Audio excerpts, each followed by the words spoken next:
제가 데모를 할 것이다. 해고자들 모여서 그 데모를 할 것이다. 전투 경찰차가 3대가 나왔어요. 그래가지고 이 사람들이 자 데모하러 나오면 잡아넣으려고 있는데 네. 저는 진짜 결혼을 했으니까. 그래서 결혼을 했는데 본의 아니게 결혼식에 경찰까지 막 오게 그렇죠. 되는 그런 상황이 연출됐네요. 예. 그런 에피소드가 있어요. 네. 그럼 연애 기간은 한 얼마나 되셨나요? 한 2년 되겠습니다. 그래서 뭐 이제 연애하다가 이제 결혼하자 이런 고백이 있었을 텐데 뭐 어떤 말로 결혼하자 이렇게 그 지금 여사님을 어떻게 마음을 사로잡았는지. 제가 예. 제가 처음에는 제 아내 보고 당신 혹시 결혼할 상대가 없으면 내가 어떠냐 이렇게 물었어요. 그러니까 제 아내가 하는 네. 말이 자기는 결혼할 생각이 없다 이래요. 생각이 없다 그래가지고 제가 퇴짜를 맞았죠. 그런데 그러고 제가 감옥을 갔다 왔어요. 잡혀가지고 어떤 사건에 연루가 돼서 감옥을 갔다 왔는데 감옥 갔다 온 다음에 바로 제가 복직이 안 돼. 감옥에서 해고가 됐어요. 예. 저만 해고된 게 아니라 우리 노조 간부들이 한 50명이 해고됐어요. 너무 많은 숫자가 해고돼서 그때 한 조합원이 한 1000명 되는데 그중에 한 50명이 해고되어 있다 보니까 같이 파업을 했어요. 네.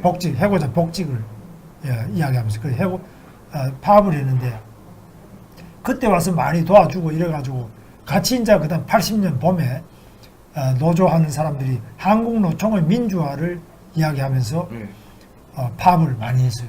그래 하던 도중에 바로 또 5.17, 5.18이 일어나가지고 저는 삼청교육 대상이 돼가 해고되고 또 쫓겨다니는데 제 아내 이제 그 빵집에 가서 피신해가지고 안 잡혀가서 그러고 이제 결혼하게 돼. 그래서 한 2년 걸렸어요.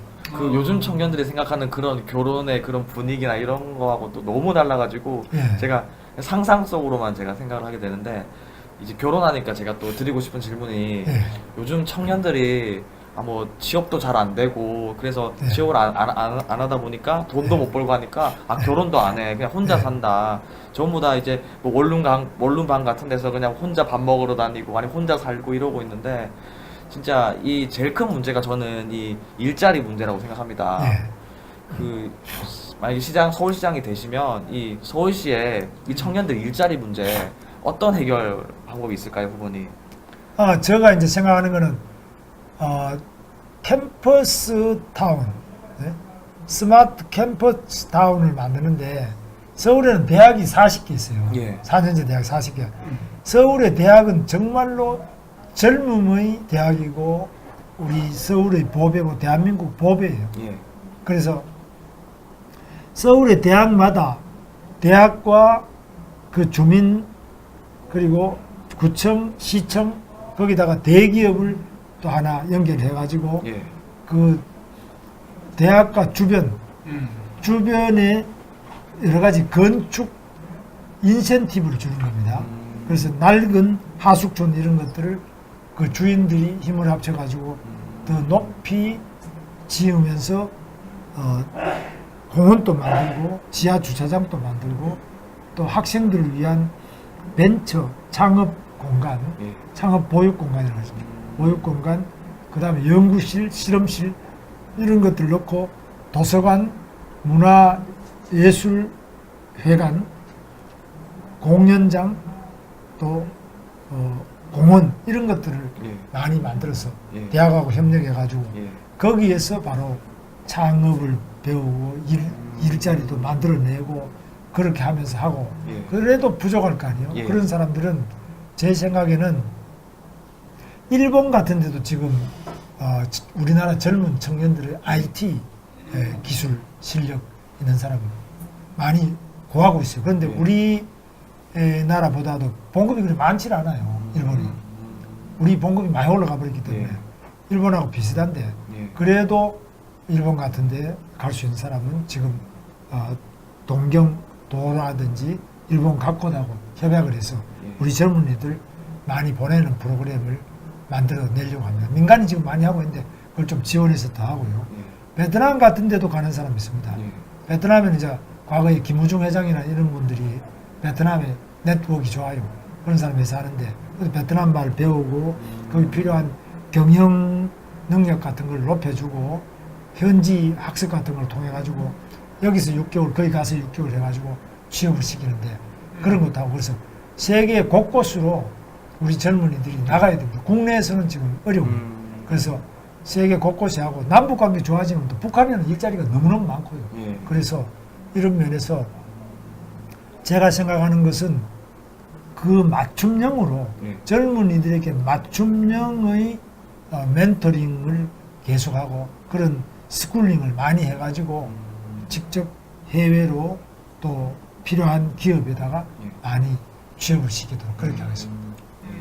그리고 제가 아까 일자리 문제도 얘기했지만 저는 이제 30대 초반이다 보니까 사실 직장인이 많습니다. 그래요? 예, 예, 주변에 이제 뭐 남자친구든 여자친구든 네. 직장인들이 많은데 네. 대부분 하는 얘기가 네. 그렇게 야근이 많다고 네.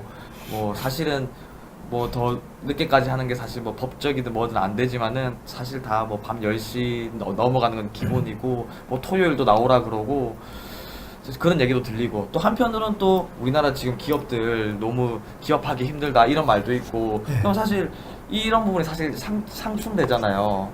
그게 분명히 그 일하고 있는 그런 젊은 직장인들도 분명히 많이 힘든 것 같고 기업도 힘든 것 같고 정말 제가 볼 때 요즘 말로 노답인 것 같은데 이런 문제는 어떻게 생각하십니까, 후보님? 그런 문제는 늘 있는데요. 예. 요즘 같은 때는 이제 우리 젊은이들의 취향이 자기의 그 삶이 실현되는 직장이지 뭐 그야말로 워라벨 그러잖아요. 그러니까 단순히 옛날처럼 오직 일만 하는 게 아니라 예. 그야말로 워라벨이 돼야 되니까 그런 면에서 이 밸런스가 어느 정도 맞춰줘야 되는데 뭐 지금 우리나라 좀 문제가 있다고 저는 봅니다. 사실 좋은 기업일수록 더 혹사가 돼요. 예. 또 승진할 의욕을 가지고 있는 사람일수록 뭐 그런데 이건 미국 같은 데도 마찬가지예요. 그래서 정말로 성공하는 그런 사람들은 시간이 퇴근 시간도 없고 뭐 거의 모든 걸 바쳐서 한다고요. 예. 그래 하는데 근데 우리나라는 평등 의식이 굉장히 강해요. 그래서 왜 저 사람은 저러는데 나는 아니냐. 그래서 다 평평하게 맞추려고 하다 보니까 예. 문제가 많이 생기는데 예. 그런 면에서 우리도 좀 다양성 같은 것들을 일단은 좀 존중해야 된다. 예를 들면 나는 뭐 죽이 살기도 해가지고 예. 난 좀 더 짧은 시간 내에 성취를 많이 하겠다 이런 사람하고 나는 좀 비교적 평균 수준으로 가겠다. 예. 나는 조금 처지는 것 같지만 내 편한 대로 살겠다. 뭐 다양한 삶이 아니겠어요.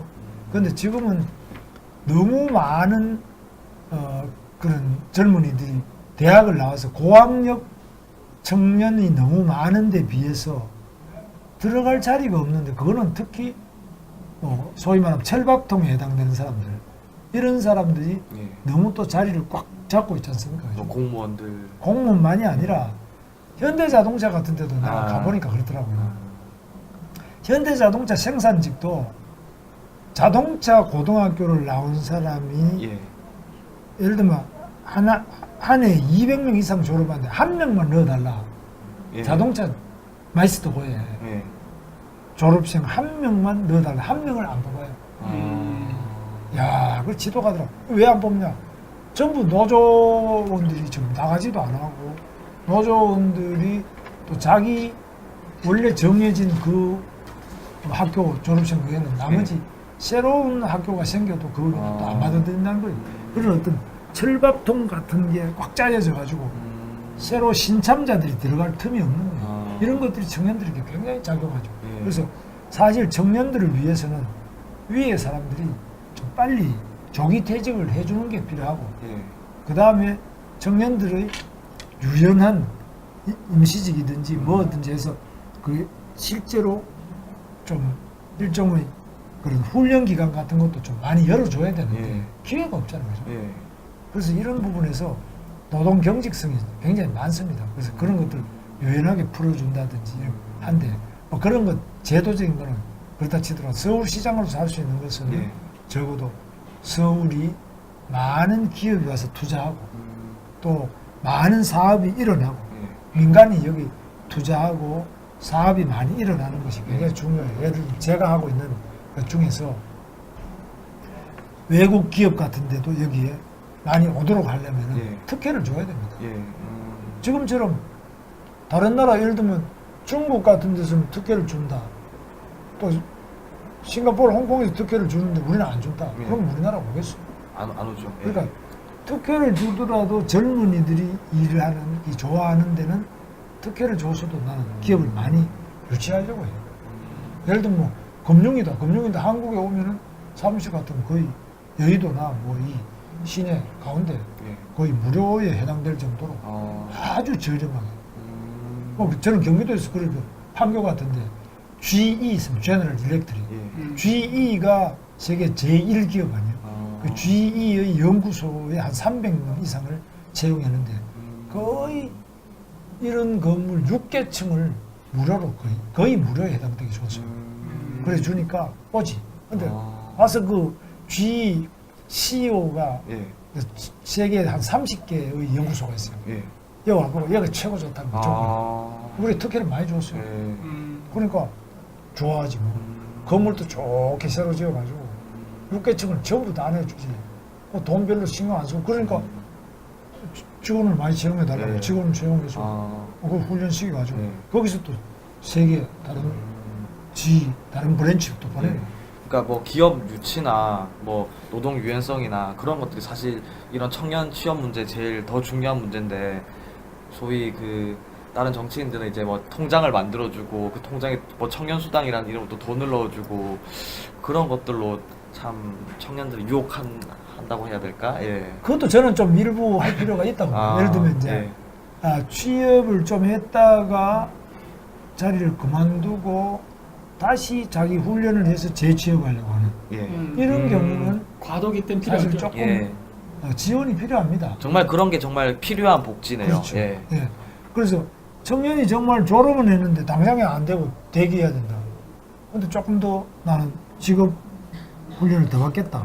그거 더 받고 그 기간 동안에 기초생활비를 좀 준다든지 예. 그런 거는 난 저는 나쁘게 생각 안 합니다. 정말로 그 케이스에 맞게 지원해서 예. 그 사람이 다시 일어설 수 있는 좌절하지 않고 일어설 수 있도록 뒷받침이 되는 현금 지원도 일정하게 필요하다고 저는 봅니다. 예. 근데 그게 그 케이스에 맞느냐 이걸 봐야지. 예. 자, 그거는 따지기 굉장히 어려운데요. 예. 그거를 이제 어떻게 하냐면은 심사평가라고 합니다. 예. 심사평가.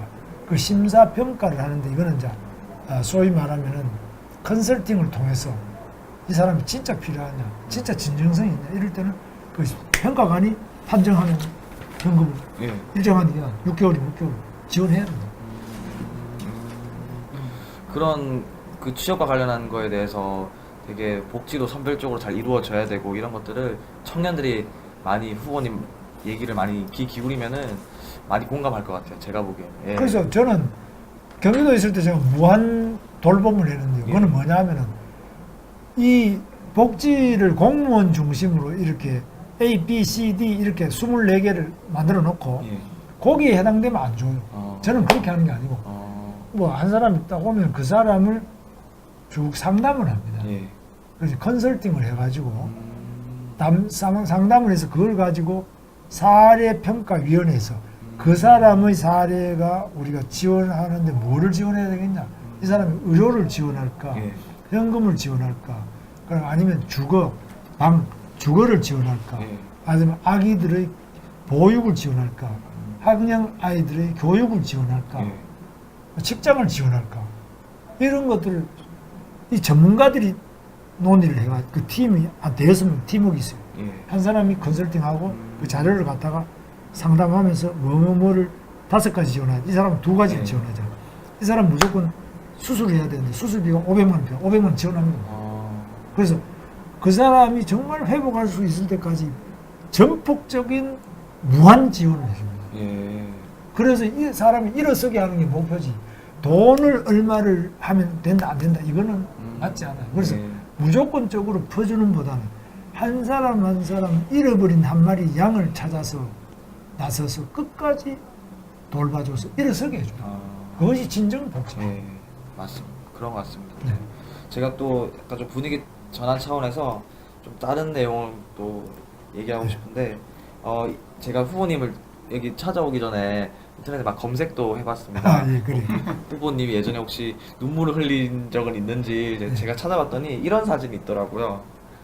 이 화면에 지금 잡히나요? 예, 후보님 지금 이 사진 기억나시나요? 예. 예, 이게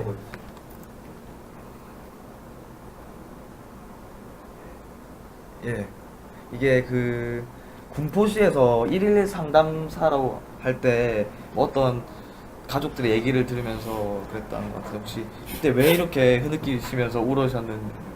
근데 예. 이 참 상담을 해보면은 저도 어렵게 많이 살았지만 예. 너무너무 절망적인 경우가 많이 있어요. 그래서 실제로 이런 경우에는 그냥 멀쩡하게 일하던 사람이 예를 들면 남대문에 가게를 하던 사람이 당시 2008년도는 굉장히 2007년 8년에 갑자기 망하는 사람이 있어요. 예. 그러면 이 사람의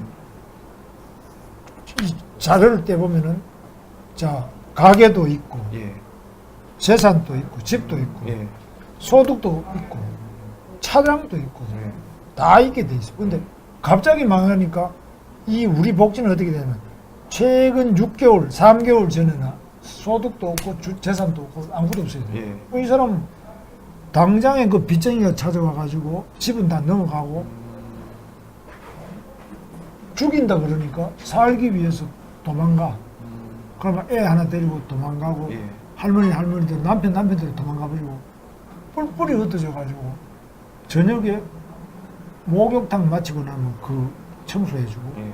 그 목욕탕에서 아기들 데리고 그 이제 탈의실 같은 거 자고 새벽에 일찍 나가서 어디 음식점 같은 거 가서 일해주고 밤에 와서 목욕탕 청소 이렇게 살고 그 자기 시어머니는 또 고시원 같은데 모시다 놓고 그러니까 이런 게 남편은 어디 간지도 모르겠고 근데 빚쟁이한테 걸리면 얼굴 드러나고 그러면 찾아와가지고 죽인다. 예.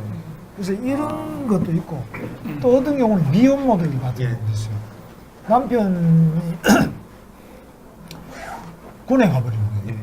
군에 가고 애는 낳았는데 이 애는 자기들은 모르겠다고 결혼한 건 아니에요. 그런 막 안타까운 상황. 그러니까 이런 게 얘기가 너무 너무너무 많으니까. 내가 알고 있거나 내가 겪어본 것으로는 예. 생각할 수 없고 그런 사정이 우리 주변에 너무 많이 있어요. 그래서 이런 것들 들으면은 야 내가 참 복지를 한다 그러고 우리 복지 공무원도 많이 있어. 근데 이 복지 제도나 우리 복지사나 예. 복지 예산이라는 자체가 이 사람들이 생생한 그 아픔의 현장에서는 다 이게 껍데기죠. 그것을 해내는데 우리가 못하는 것들이 너무 많아요. 그래서 무한돌봄이라고 우리가 만든 거예요.